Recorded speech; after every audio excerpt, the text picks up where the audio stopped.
दिल्ली के अंदर भारतीय जनता पार्टी ने अपनी सरकार तो बना ली, लेकिन एक जगह से बुरी खबर भारतीय जनता पार्टी के लिए, जी हाँ, मणिपुर से आ रही है। मणिपुर के सीएम ने जो है अब इस्तीफा दे दिया है। कवायद ये लगाई जा रही थी कि वहां पर अविश्वास प्रस्ताव लाने की पूरी तैयारी थी, सरकार जो है वहां पर गिर सकती थी। उसी को भांपते हुए जो है भारतीय जनता पार्टी ने बड़ा कदम उठाया है और खुद बीरेंद्र सिंह ने जो है इस्तीफा दे दिया है। अब इस इस्तीफे को लेकर के लगातार चर्चाओं का दौर शुरू है कि क्या सच में सरकार गिरने वाली थी। 2 साल के बाद इस्तीफा दिए, मजबूरी क्या?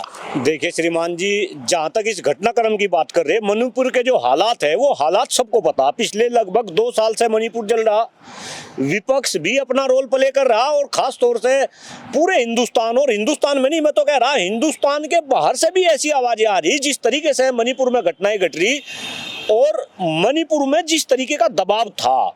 जो भाजपा के मुख्यमंत्री थे जिन्होंने इस्तीफा अपना दिया, जो खबर आप बता रहे हैं उनके ऊपर जिस तरीके का दबाव था, भाई आप एक बात देखो, उनके विधायकों के घर फूंके जा रहे, खुद जो है उनके ऊपर भी जो है संकट के बादल जो है मंडला रहे। अविश्वास प्रस्ताव आने वाला था तो उस अविश्वास प्रस्ताव उनके खिलाफ आता, सरकार गिरती। कहीं ना कहीं सरकार खुद ना अविश्वास प्रस्ताव से खुद ना गिर जाए और मोदी जी की, अमित शाह जी की कुछ साख बच जाए।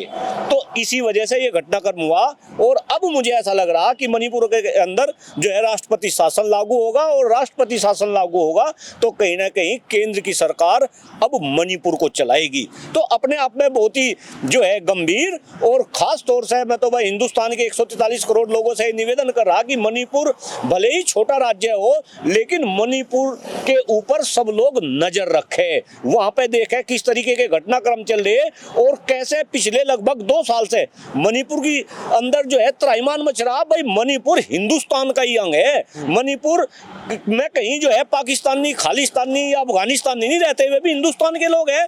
तो अल्टीमेटली कहीं ना कहीं अपने आप में बहुत ही गंभीर और भाजपा के लिए तो बहुत ही सोचनीय अगर इस तरीके की घटना हो रही। लेकिन प्रोफेसर साहब, सवाल तो ये भी उठता है ना कि 20-21 महीनों से लगातार विपक्ष आवाज उठाता रहा है, तमाम सड़कों पे लोग प्रदर्शन करते रहे हैं और जो नज़ारे देखने को मिले एक के बाद एक, वो किसी से छुपा नहीं है। लेकिन ये सब होने के बावजूद आज इस्तीफा देना पड़ा है, आप इसको कैसे देख पा रहे हैं? नहीं, देखिए अभी चूंकि भाई बजट सत्र अभी जो है शुरू होने वाला था और अगर बजट सत्र से पहले विपक्ष अविश्वास प्रस्ताव लेकर जाता तो ये सरकार गिरती।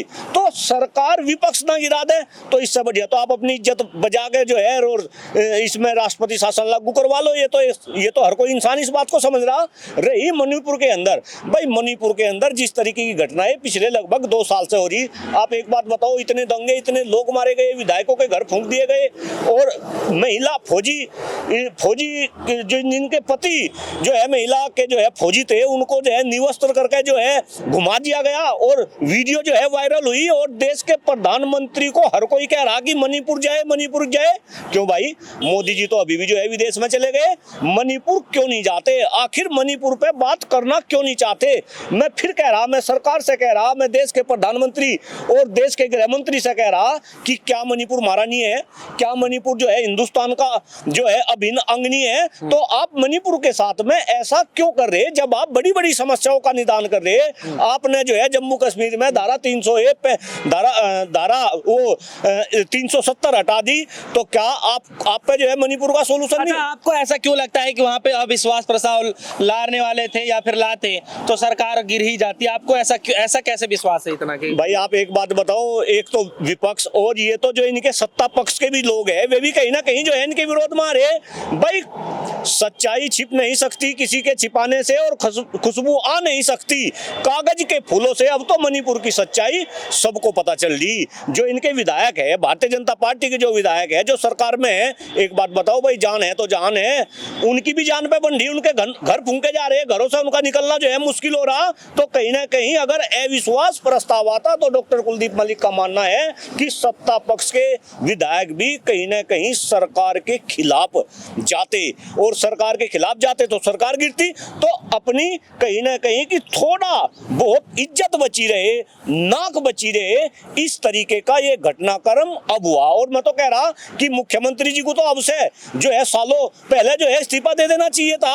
भाई एक बात बताओ, अगर किसी राज्य में कोई सरकार चल रही और उस सरकार का कोई मुखिया है तो वो मुखिया जनता के लिए ही है। जब जनता खुश नहीं, जब जनता में तराई तराई हो रही, जनता इस तरीके से जो है आंदोलन कर रही, क्यों भाई मुख्यमंत्री को तो बहुत पहले त्यागपत्र दे देना चाहिए था अगर मुख्यमंत्री के अंदर नैतिकता होती।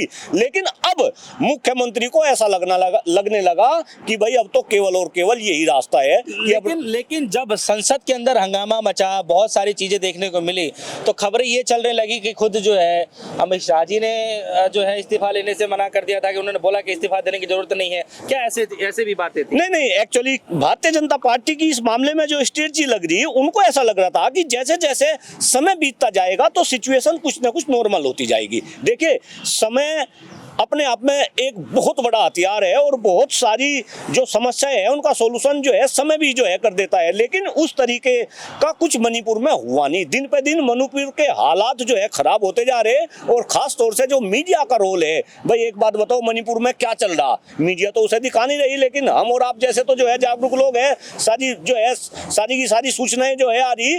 तो कहीं ना कहीं जिस तरीके का रोल मीडिया का रहा मणिपुर को लेकर, अब देखो कुंभ चल रहा, अब कुंभ के अंदर 24 घंटे कुंभ की खबरें।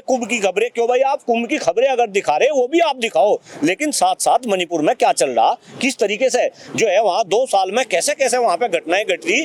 तो मीडिया का भी एक बहुत निगेटिव रोल मणिपुर को लेके है। और अब चूंकि जो सत्ता पक्ष है, जो भारतीय जनता पार्टी है, वो चारों तरफा ये समझो एक ऐसे जंजाल में फंस चुकी थी, एक ऐसे चक्रव्यूह में फंस चुकी थी कि इस जंजाल और इस चक्रव्यूह से निकलना भारतीय जनता पार्टी के लिए नामुमकिन था। क्या आप ये मान रहे हैं कि अब जो है उस जंजाल से निकल चुकी है? नहीं भाई, एक बात बताओ, अगर उन्होंने इस्तीफा दे दिया और वहाँ जो है ये राष्ट्रपति शासन लागू कर देंगे तो आप ये समझो कि वहाँ तो जो है अमित शाह जी और जो है नरेंद्र मोदी जी जो है काम करेंगे। राष्ट्रपति शासन का यही मतलब है ना। अब केंद्र के अंडर में वहाँ पे सारे के सारे काम होंगे। तो कहीं ना कहीं अब डायरेक्ट, भाई अगर आप डायरेक्टली राज्य को नहीं चला सकते तो इनडायरेक्टली ये राज्य को चलाएंगे। और अभी तो देखिए कि आने वाले टाइम में क्या होगा, भगवान। तो दिल्ली के जस्ट चुनाव जीते हैं प्रोफेसर साहब, अभी तो खुशी के लड्डू जस्ट बटे ही हैं कि अब ये बीरेन सिंह ने जो है इस्तीफा ही दे दिया। तो क्या बीजेपी के लिए खुशी का माहौल है, दुखी का माहौल है? नहीं, देखिए भाई, जहां तक आप खुशी और गम का माहौल जो है जानने की कोशिश कर रहे हैं, तो दिल्ली में भी एक बड़ा घटनाक्रम हुआ। केजरीवाल जी का जाना और जिस तरीके से भारतीय जनता पार्टी को इतनी सीटें मिलना, मेरे ख्याल से ये भी अपने आप में एक बहुत बड़ी घटना। और दिल्ली की जनता ने जो है बदलाव पे मोहर लगाई और उसमें कहीं ना कहीं कुछ आम आदमी पार्टी की और अरविंद केजरीवाल जी की भी जो है कमी रही। डॉक्टर कुलदीप मलिक तो इस बात को अलग अलग मंचों से बोलता है कि केजरीवाल जी अगर दिल्ली के मुख्यमंत्री रहे, 10 साल तक केजरीवाल जी ने जो है दिल्ली पे अपना सत्ता काबिज रखा, तो दिल्ली के अंदर कहीं ना कहीं लोग ये चाह रहे थे कि केजरीवाल अलग टाइप की राजनीति करे। और केजरीवाल जी आए भी इसी वजह से थे। आप अन्ना के आंदोलन को याद करो, ये तो भाई आम आदमी थे और आम आदमी के नाम पे इन्होंने आम आदमी पार्टी बनाई। लेकिन जिस तरीके से पिछले कई सालों से केजरीवाल जी की भी एक्टिविटी है, तो कहीं ना कहीं दिल्ली की जनता भी, मुझे ऐसा लग रहा, समझदार है, पढ़ी लिखी है। और आप ये भी देखो जो रिजल्ट आए उसमें कांग्रेस को 0 सीटें मिली। यानी कि टक्कर केवल और केवल आप और भारतीय जनता पार्टी के बीच में हुई। तो अपने आप में ये भी एक बहुत बड़ा संदेश। और भारतीय जनता पार्टी के लिए चूंकि ये खुशी का माहौल था और ये खुशी के अंदर गम शामिल ना हो जाए, तो कहीं ना कहीं मणिपुर की जो सिचुएशन है वो इस तरीके से टैकल कर दी कि भाई वहां मुख्यमंत्री का जो है इस्तीफा लो और वहां पे जो है राष्ट्रपति शासन आप लागू करो। एक आखिरी सवाल है प्रोफेसर साहब मेरा, सरकार खुद ब खुद गिर जाती तो इसमें ज्यादा मतलब सरकार की जो है इमेज डाउन होता सेंट्रल की तरफ से, या फिर जो है इस्तीफा ले लिया गया इससे थोड़ी बहुत इमेज? नहीं भाई, ये तो ऑब्वियस सी बात है। आप डॉक्टर कुलदीप मलिक से क्या, आप किसी से भी पूछो, अगर सरकार अविश्वास प्रस्ताव के बाद गिरती तो कहीं ना कहीं फजियत होती। नरेंद्र मोदी जी, अमित शाह जी, पूरी की पूरी भारतीय जनता पार्टी की साख जो है डाउन होती। तो अब ये कहीं ना कहीं दूसरे रास्ते से जो है ये काम करा गया। और लेकिन काम कैसे भी हो भाई, मणिपुर का कुछ ना कुछ हल निकलना चाहिए। मैं फिर कह रहा, जब यही देश के प्रधानमंत्री, देश के गृह मंत्री बड़ी बड़ी समस्याओं का हल दे सकते हैं, भाई ऐसे वादे करे जा रहे हैं कि इन्होंने तो जो है रूस और यूक्रेन का जो है युद्ध भी रुकवा दिया, ये तो जो है विश्व के नेता हो रहे, तो फिर अपने घर में एक छोटा राज्य मणिपुर की समस्या का हल क्यों नहीं? पिछले 2 साल से अगर मणिपुर जल रहा, अगर वहां पे जो है इतने बड़े बड़े आंदोलन हो रहे, वहां के लोग आके दिल्ली में इनकी छाती पे बैठ के आंदोलन कर रहे, इस तरीके की वीडियो वायरल हो रही कि महिला को नग्न करके मणिपुर की सड़कों में घुमाया जा रहा, तो अपने आप में बहुत ही सोचनीय। और मैं तो निवेदन कर रहा, मैं अपील कर रहा देश के प्रधानमंत्री से, देश के गृह मंत्री से कि थोड़ा ध्यान आप मणिपुर पे भी दो। अरे आप विदेश की जो है यात्राएं करते हैं, अभी भी आप यात्रा पे निकल गए, क्यों भाई मणिपुर क्यों नहीं जाते? क्या दिक्कत है? मणिपुर आपका ही है। मैं फिर कह रहा, मणिपुर के अंदर हिंदुस्तानी है, वे पाकिस्तानी अफगानिस्तानी नहीं है, वे खालिस्तानी नहीं है। आपको उनकी भी चिंता करनी चाहिए, वहां की समस्या का भी आपको हल देना चाहिए। और मैं एक बात और इंपॉर्टेंट कह रहा, मणिपुर के अंदर हिंदुस्तान के 143 करोड़ लोगों की टकटकी नहीं, पूरे विश्व की जो है नजरें मणिपुर के अंदर है। और आप जो है बाहर निकल गए, भाई ये तो नहीं चलने का। आपको कहीं ना कहीं मणिपुर की जनता की आवाज को भी सुनना पड़ेगा, आप उनकी आवाज को दबा नहीं सकते, ऐसा डॉक्टर कुलदीप मलिक का मानना है। चलिए, बहुत बहुत शुक्रिया। तो कुलदीप मलिक जी जुड़े रहे हैं, जिससे हम खासा बातचीत कर रहे थे। बहरहाल ये जो खबरें आई हैं कि मणिपुर के सीएम ने जो इस्तीफा दे दिया है, इस घटना के बाद जो है क्या लगता है कि भारतीय जनता पार्टी अपनी जो गिरती हुई साख है, क्या वो बचा पाई है? ये तो जो है आने वाले वक्त में ही पता चलेगा। फिलहाल आप सभी के बीच में ये खबरों के बीच का ये चलता हुआ सिलसिला, आप लोग इस खबरों को कैसे देख रहे हैं, हमारे वीडियो कमेंट सेक्शन में जाकर जरूर बताइएगा। फिलहाल के लिए दीजिए इजाजत, देखते रहिए रेडियो SO न्यूज़। धन्यवाद।